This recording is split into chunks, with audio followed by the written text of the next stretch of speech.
Parliamentary democracy. After World War II, France had 25 governments in 12 years before de Gaulle rewrote the constitution. In Israel, they're coming off a fourth snap general election in 2 years, fourth and counting. With only exit polls to go on, right after the close of the vote, Benjamin Netanyahu declaring victory on the night before the ballots were actually counted. Now that they're still counting ballots, we're asking, well, who did win? Each of these elections seems to be a referendum on the country's longest-serving prime minister. But is this one time too many, even for the charismatic Bibi? We'll do the electoral math, and while we don't know the winner, there sure are plenty of losers.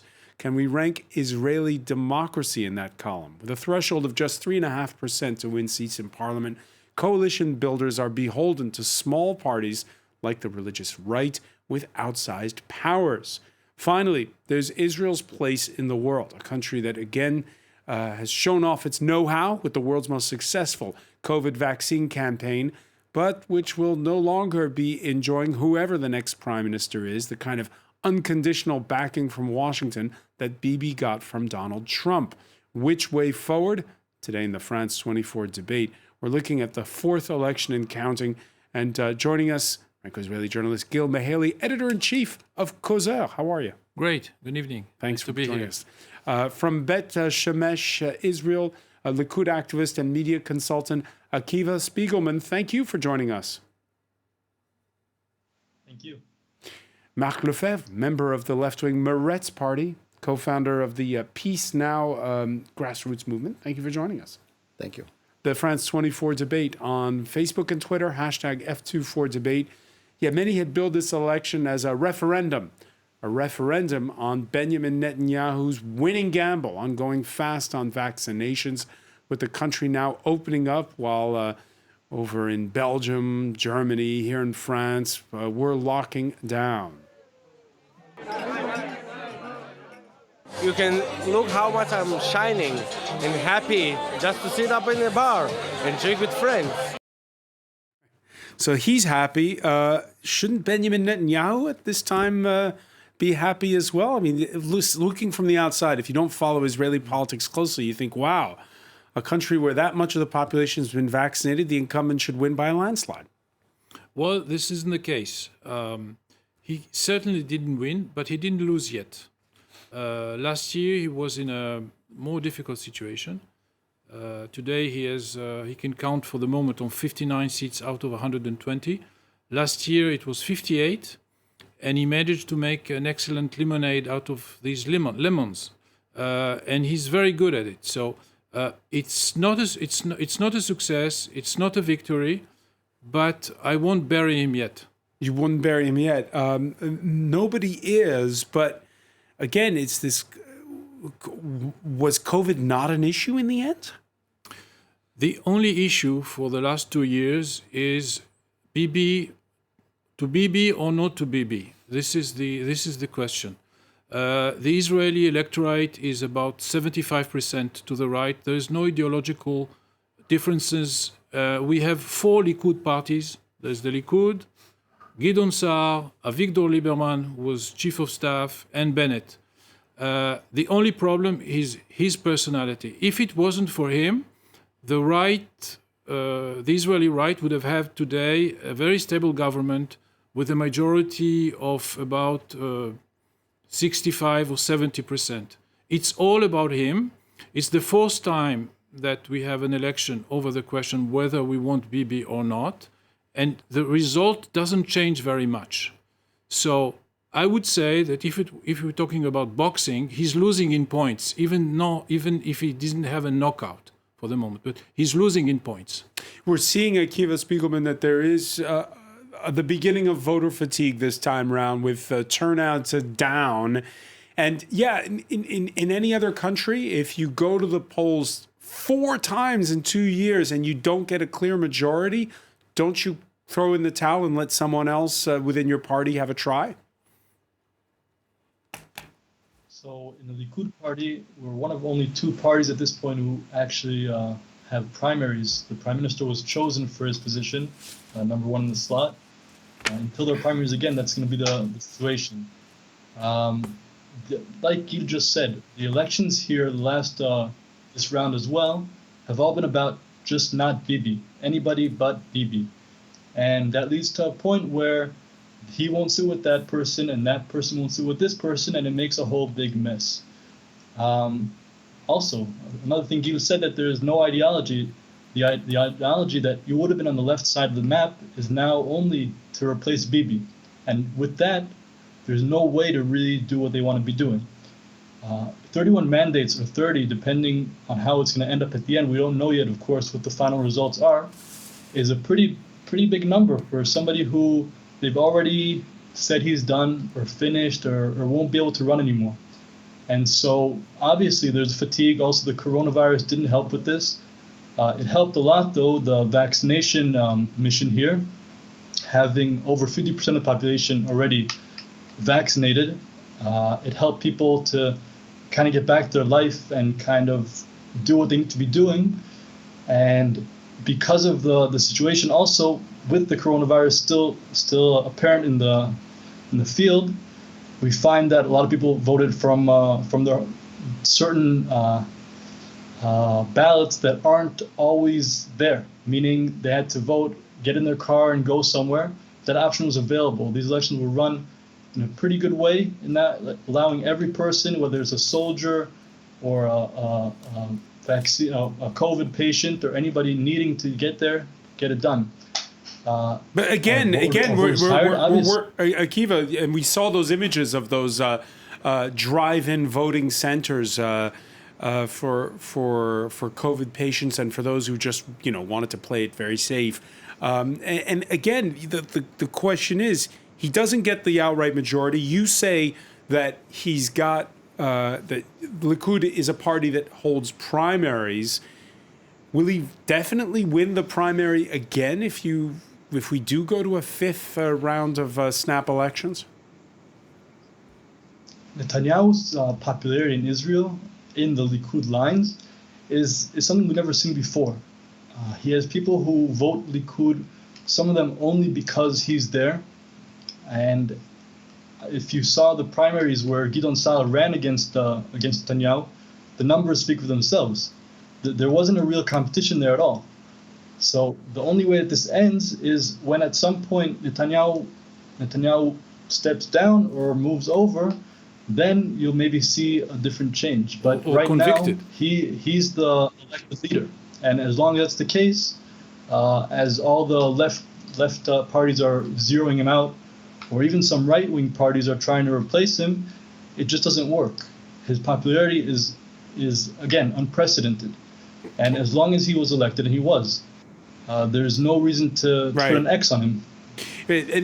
Or convicted, said Gil Mahaley. Of course, that's an allusion to the fact that he's on trial right now for corruption. And yet, you heard what Akiva said. What is it about Netanyahu? I know he's not your cup of tea, but why is he so charismatic? Why is he still around? Well, I think Netanyahu has succeeded in generating division and tensions among the Israeli society. The Israeli society is a conglomerate of different communities, and Netanyahu is very smart and skillful in dividing and creating anger and frustration and division among the various communities, playing one against the other. I mean, for years, Netanyahu was the one who says that the Arab sector should be kept out of the political schematics or political scene. He's the one who has introduced the Arab sector and the Arab population into the political games. So he doesn't feel obliged to commit himself to what he said before. He's very good at that. And to some extent, I mean, the Israeli population likes him because he's the biggest liar and the biggest tricker in the Israeli society than anyone else. But I think that what was at stake in this fourth election, and you can see that despite the fatigue, there is a relatively high voter turnout. The decrease in voter turnout is not significant, because beyond the personality of Netanyahu, what was at stake was the future of Israel as a democratic state. Because Netanyahu has been very good at combining and mixing his personal interest with the interest of the people. And what is at stake if Netanyahu has a majority and is succeeding in establishing a right-wing bloc is the future of the democratic institutions in Israel. All right, turnout is down. Yes. And of course, it's early days because this is only going on exit poll surveys. It appears as though the voter turnout is down, particularly among Arab Israelis. But the rest of the population may have voted in similar numbers. Let's look again at the results. As we tape, as we go to air, still something like 10% of the vote still to be counted. And you need to be a genius to understand that chart. It's really complicated to look at. As you can see, many colors, many formations. Gil, I think, summed it up best, saying a lot of those formations are ex-Likud high-ranking people who've over the years have broken with Bibi. Case in point, the Yamina party of hard-right leader Naftali Bennett. And he may only be on 7 seats at the last count, but he could be in a position to ask for the sky when coalition talks begin in earnest.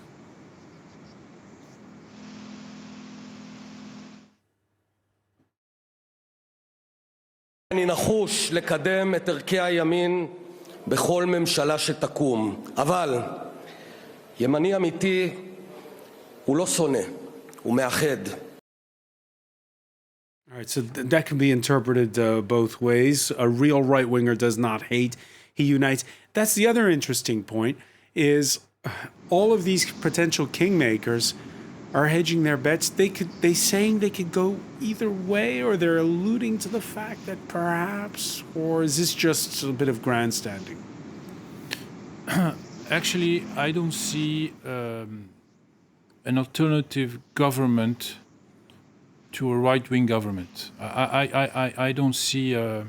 The main question is whether the question is whether or not Netanyahu will be able to seduce one of the parties that are counting in the other bloc, or break one of those parties and create a coalition with the renegades. These are the two most probable options, and of course the other option is the fifth round, because he's not tired, he's full of energy, and he's convinced that he can pull it out. That everyone else will be tired, but not him. That he will be the last to be standing when everyone else will collapse, and he has a concrete base that doesn't seem to move. He will try again and again, unless he will 120 seats in the Knesset. Yes. To get to 61, though, someone's going to play kingmaker. But we don't know who. And last year he was in the same situation. He had 58 seats, and he managed to lure Benny Gantz into a political ambush, and he massacred him. And everyone looked for the small maneuvers, how he will come from 58 to 61, and he moved into 70. He seduced the party with 33. He seduced the guy who should have killed him, politically speaking. He had the sword on his throat, and he said, "No, come in." You know, it's like in the movies where you almost kill the bad guy, and he says, "Hey, why don't we share what I just stole?" And you say, "Okay." And then they change roles, and he finished by killing Gantz.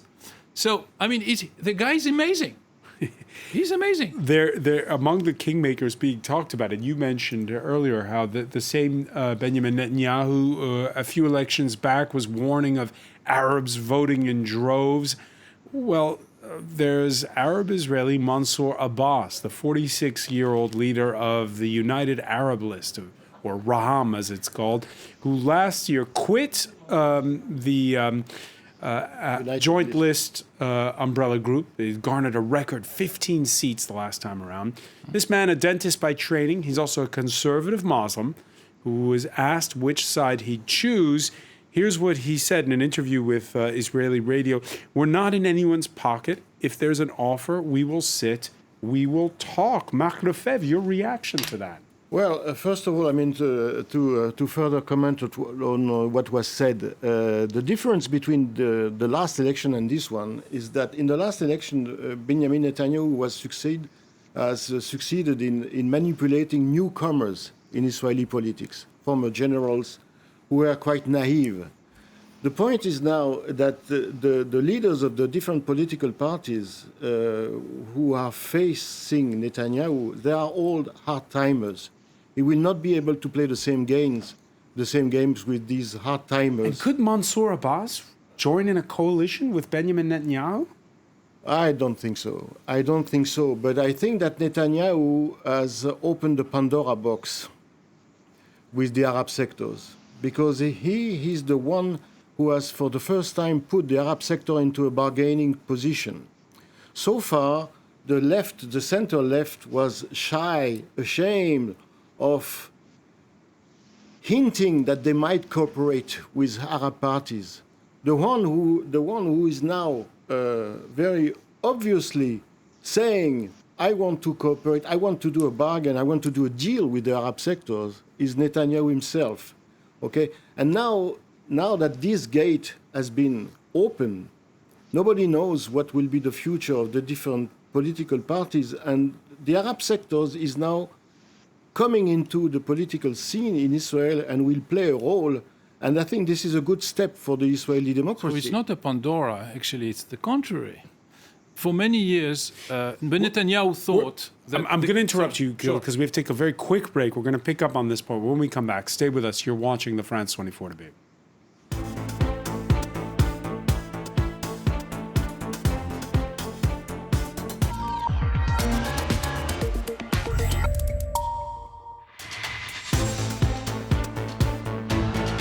Welcome back, or welcome if you're just joining us. It's the France 24 debate, and we're trying to read the tea leaves after Election Day in Israel.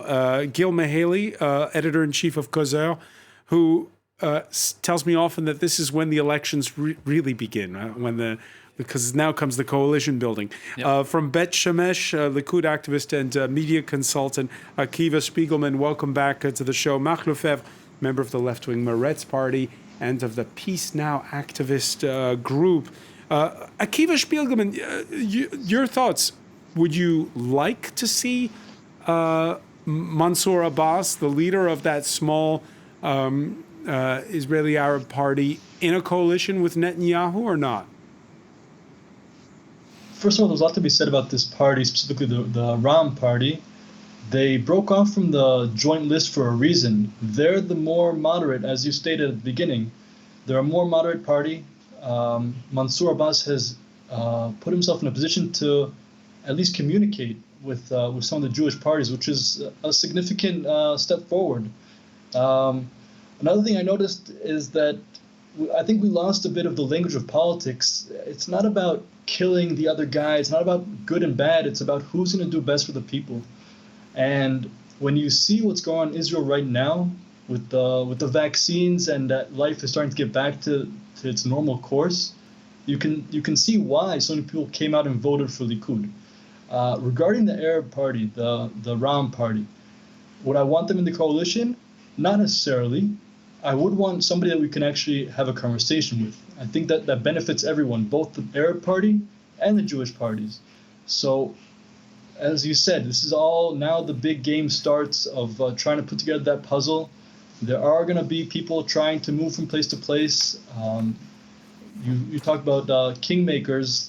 Bennett is in a pretty funny position himself also, that he has to choose whether he's going to help form a right-wing government or choose not to, and it's going to fall apart. Same goes for Saar, by the way. He's also a right-wing, defined himself a right-wing party. If we could all put our egos aside we can make a useful government here. Where Again, regarding the Arab Party, let me bring in Gil Mahali on this. Yes. Where Mansour Abbas does have a lot in common with some of people inside of Benjamin Netanyahu's coalition is he's socially conservative, anti-gay rights, for instance. And there's where you were saying earlier how there isn't a divide so much anymore in Israel. 75% of the population votes right-wing. Where there is a strong divide, though, is between the religious and the more secular. Well, for the Israeli Arabs, Netanyahu couldn't care less. Now we are in the nuance. It's like cholesterol. They were all bad, and now there is good, and there is bad. When the strategy was that there couldn't be an alternative government if it is not supported by Arab deputies, then Arab were haram, impossible. You can't touch them. They didn't say this one, maybe those we can talk to. No, Arab, no. In 2015, in order to push his voters to vote, he tweeted, "Arabs are rushing to vote In droves. And he didn't say bad Arabs not what are he said. rushing to the. He said the Arabs are rushing to vote, meaning if you are a good Israeli, go and save the homeland, vote. So now when he sees that his only option to stay in power and to avoid a trial is through the support of some Arab voters, suddenly he's in the nuance. But I mean, who would buy a youth coalition from this guy? You were mentioning earlier how what's different this time around is the fact that you do have more seasoned politicians in the running. Does Yair Lapid, his main rival, we haven't spoken about him yet much, have a real shot? The 57-year-old former TV host dismissed sometimes as a flake by his rivals, including Netanyahu on the campaign trail, but who's shown the ability to bounce back. Andrew Hillier has more. Once known as the face of primetime TV news in Israel, Yair Lapid turned to a career in politics in 2012. And now, at the head of the country's largest secularist and centrist party, Yesh Atid, he positions himself as main challenger to Benjamin Netanyahu and his right-wing Likud party. התחלתי כבר הערב לנהל שיחות עם חלק ממנהיגי גוש השינוי. אני כמובן אמשיך בימים הקרובים לנהל איתם את השיחות האלה. אנחנו נחכה, אני אומר שוב, לתוצאות האמת. אבל אנחנו נעשה כל דבר כדי להקים ממשלה שפויה במדינת ישראל. The fiercely secular opposition leader has replaced his former ally, Benny Gantz, as the strongest force in the anti-Netanyahu camp. Gantz and his party, Blue and White, made the unexpected move of entering a Netanyahu-led coalition last spring, citing the need for unity amidst the COVID-19 pandemic. In response, Lapid broke off his party alliance with Gantz, accusing him of breaching a fundamental pledge that he had made to his supporters, removing Netanyahu from power. Lapid predicted the coalition would collapse in December, which it did, pushing him further into the limelight as the alternative to Benjamin Netanyahu.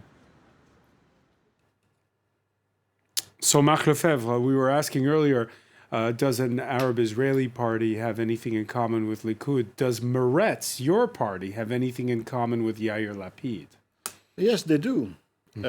Actually, you're talking about left and center-left. And Is one he of the leaders... center-left, Yair Lapid? He is center. What's such nuances do not take into account. But, for example, Tamar Zandberg, the leader of the Meretz party, greeted Yair Lapid this last night about his political strategy because Yair Lapid was cautious enough to attack the right-wing parties and not the parties on his left during the campaign. And somehow, from this strategy, the left parties have benefited, and he received the greetings from the left parties. I think Yair Lapid is becoming an old monkey in Israeli politics. I think he has learned from his defeats. He has learned from the collapse of the blue-white party.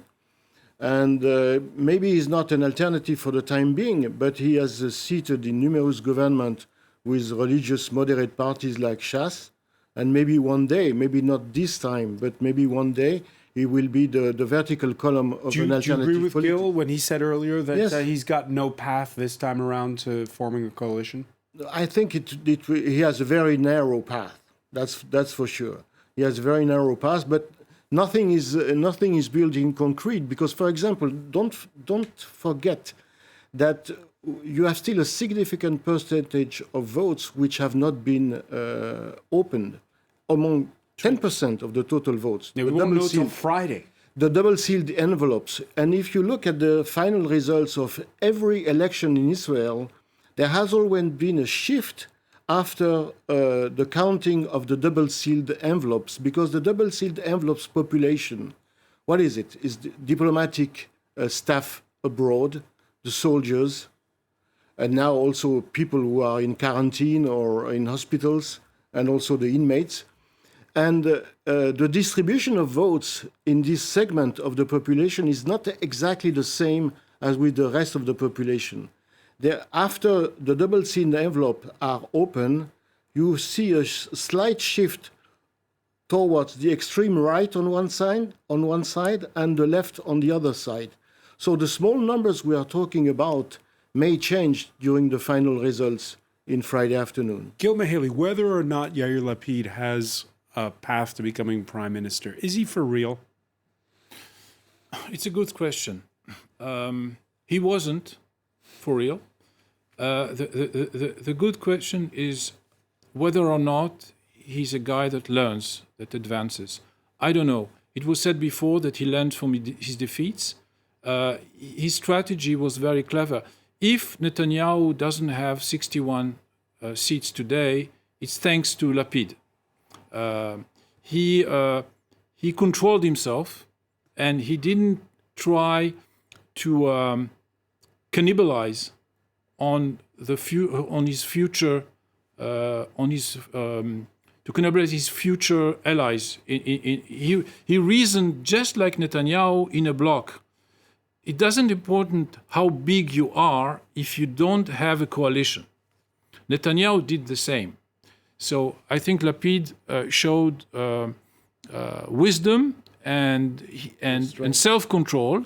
Restraints. I still don't know what kind of prime minister he will make. And as for the more general perspective, the only party that can lead Israel in the near future is the Likud, whatever it's called. And as long as Netanyahu is still on the scene, there will be a deadlock.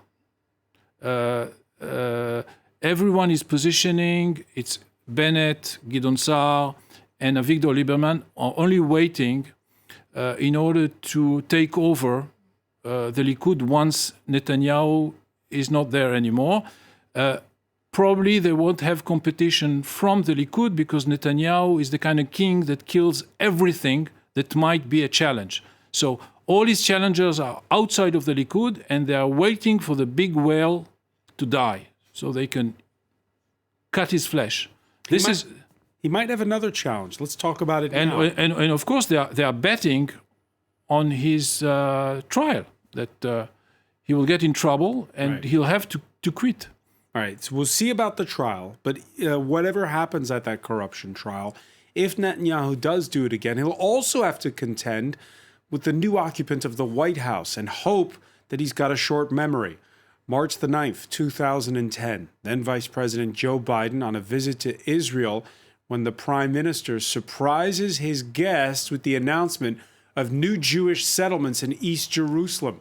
The press at the time described it as a humiliation. Akiva Spiegelman, we saw that the first phone call between the Israeli Prime Minister and the new U.S. president took place on February the 18th, nearly a month after Biden was inaugurated. Looks like he does remember that. I don't think Biden remembers that. I think if you look back further, there have been positive and, of course, unpleasant encounters with presidents and vice presidents, including Biden. But I don't think it's very significant when he called, as long as he did call. It doesn't matter who's in the White House. Whoever the prime minister will be eventually, we're going to have to deal with him. It's we had a very comfortable 4 years with President Trump. We had a lot of peace deals. We got a lot accomplished, and we're gonna have to work again. We had to work through 8 years of the Obama presidency.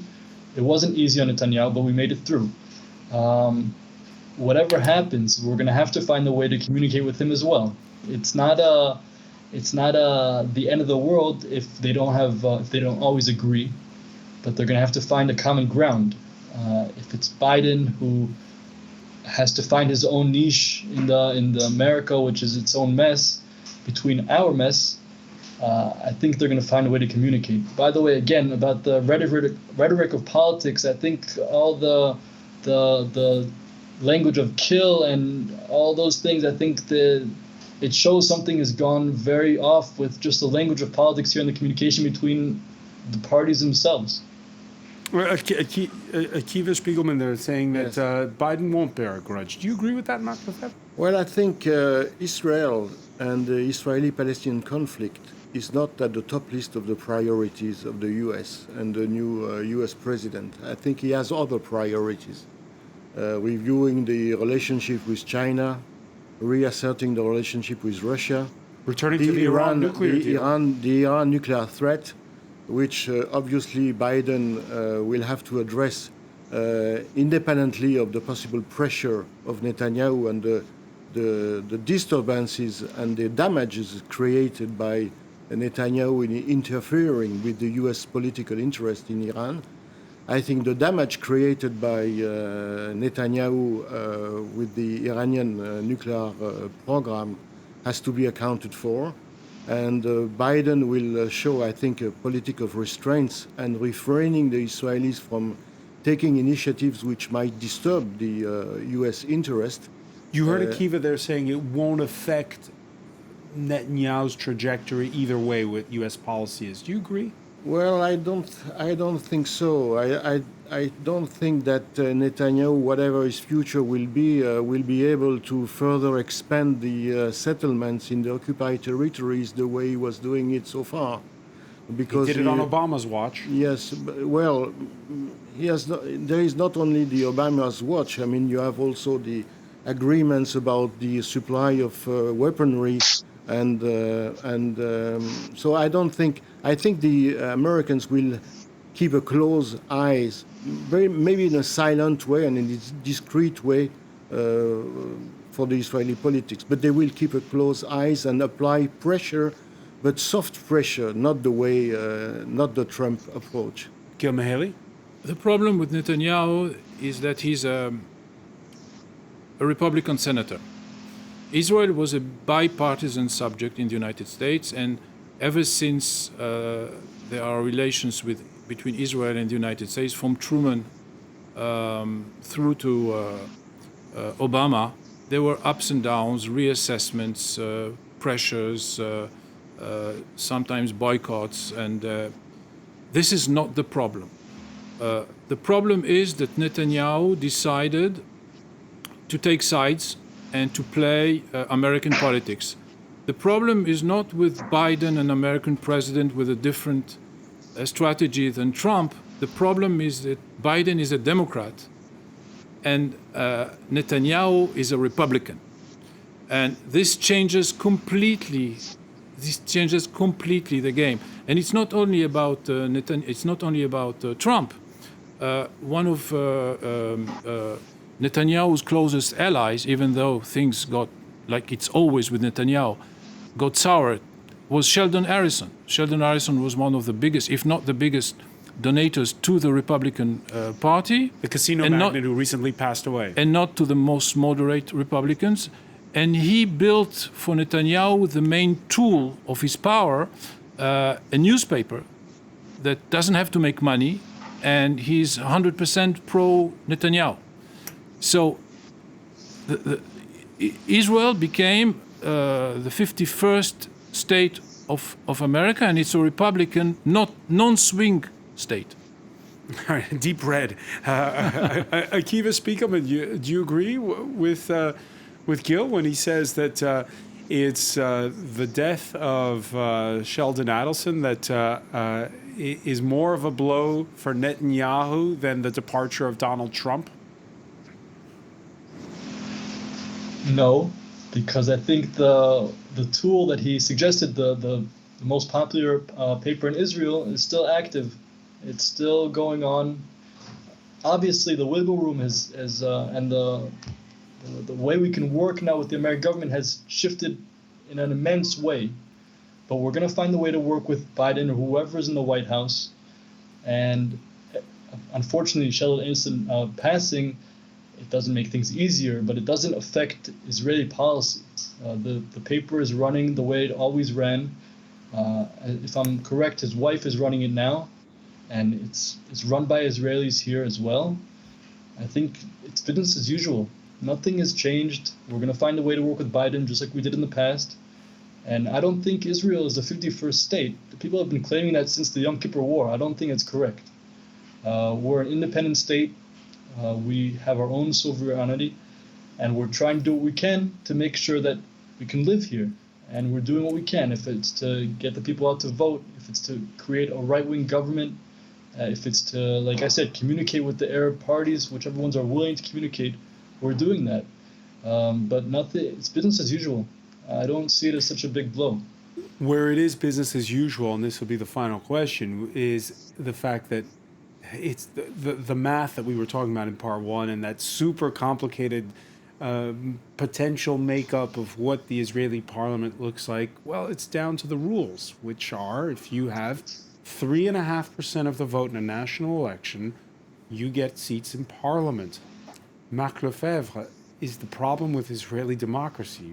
Well, I think unfortunately, I don't think the Israeli people are yet ready or in a state to really criticize and review their political system, unfortunately. I mean, if you had 5%, the way they do in, say, Germany, wouldn't it be a lot simpler? I know. And I think Israeli voters are behaving like spoiled child, like spoiled children, because they vote for the list they prefer instead of voting for the least worst they have. Which is what we do here in France. Which was we do in a real democracy. I think the debate in Israel about the need for evaluating, changing the political system is not mature yet, unfortunately. And there is one thing, for example, which is very, very interesting, is that you have municipal elections. You have leaders, local leaders, which are very truthful and dedicated to their public and to their population. And there is a barrier between these local elites and the national elites. In every normal democracy, somebody who has succeeded in dealing with this local population can have a political future on a national level. This is non-existing in Israel. This is non-existing. And you have mayors of middle-sized or large cities in Israel who are very devoted to their populations, and these people have no chance to actually access to the national levels and higher to the rough and tumble of yes. an Israeli election and the coalition building that follows. Yes. Marc Lefebvre, I want to thank you so much for being with us. I want to thank Gil Mehaley, Akiva Spiegelman for being with us from Bet Shemesh in Israel. More coverage as they continue to tally those votes. Thank you for joining us here in the France 24 debate.